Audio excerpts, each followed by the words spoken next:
Alright, today we're going to be going over how the wiring inside your airsoft gun works. It's very simple. A lot of people have simple issues with their airsoft guns, but they end up selling them to people like me who buy them for very cheap because they think they're broken, and then we fix the one little problem that there is with it, and I end up turning around and making money off of it. So I'm going to try to save you some money and show you how exactly it works so that you can determine and fix the problem yourself. Now, this isn't obviously going to fix every airsoft gun. Some problems aren't covered in this video. If you have a problem, let me know, and I'll try to make a video on it if I can diagnose it over the internet. Alright, so this is the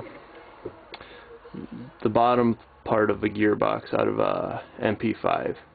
I don't exactly know what gun it's out of, but the basics of this is, here's where your fire selector would sit, and then here's where the switch would actually sit on the outside. It would go through this hole, and then that would move a little plastic plate here back and forth, and it would move it to a point so far forward that there's a little metal connector on there that metal connector wouldn't be connecting that circuit there. Once it's all the way up, it wouldn't be connecting that circuit, so then the circuit wouldn't be connected. When you pull the trigger, nothing would happen, obviously.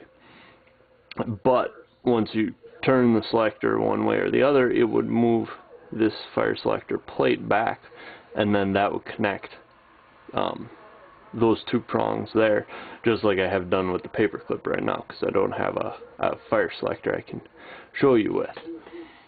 So now the circuit it starts here, which would connect to your battery, and then the electricity will come in, connects to these prongs here.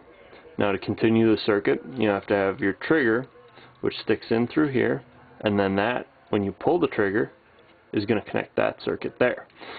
This is then connected to this one. Alright, this sits in here, and it comes down, just like I had it before. It comes down into your grip, your hand guard, whatever you want to call it. Then connects to the motor. This is a classic Army high torque motor, which sits in here and then can be adjusted to make the gears move. Then to continue the circuit, this black one also has to go through there, but to keep the battery able to get in there, it has to run all the way through, all the way out to the back, and then the black one runs all the way back in and then connects to the motor again in the handguard, and this black wire would sit in here. Then you connect your battery to here. Then once you pull your trigger, it would make the motor run. The motor would spin your gears, pull back your piston, let the air shoot the BB out the front. So that's about all there is to it. But where I'm going to try to save you money is sometimes there's things like this in there. Now, they don't typically have this on there. I don't know what this is actually out of. But they have little fuses in here so that it can move the current further back. So if your battery has to be way to one side or way to the other, like if this were an MP5 and it had a collapsible stock here, they would put one of these in, and then that would run out the front so that the battery could sit in the handguard. Now, this is the fuse. If this gets blown, it collapses the circuit. The circuit doesn't continue anymore. This can be a matter of cents, but it'll make it look like your airsoft gun is completely broken. You'll put in the battery, pull the trigger, and nothing will happen. So this is obviously one of the easiest fixes. All you do is you pull it out and you replace it. You put a new one in. It'll be black and smoked in there. It's kind of like a burnt out light bulb. It's, I mean, an extremely easy fix. All you gotta do is figure out how to get in here, and there's plenty of videos on the internet that show you how to take apart your gun. So that's definitely one thing that can save you a lot of money. Another one is right in here where this wiring sits. I've had problems with the way that the gearbox moves and stuff, and the way that these wires move. These wires get cut. So all you literally have to do is pull off the handguard, pull out the motor, and then replace the little bit of wiring there with a little bit of soldering. It's another easy fix, and then readjust the motor, and I can show you how to adjust the motor in a video if somebody asks. But it's, I mean, two very easy fixes that'll save you a lot of money versus buying a new gun.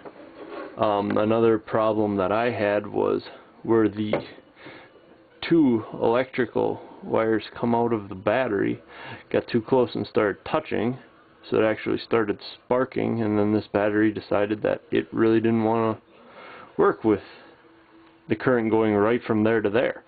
So I had to tape it off, and it's still not perfect, but it's better than it was, and the battery now works. But that can be another problem. If your wires pull loose from your battery, all you gotta do, buy a new battery.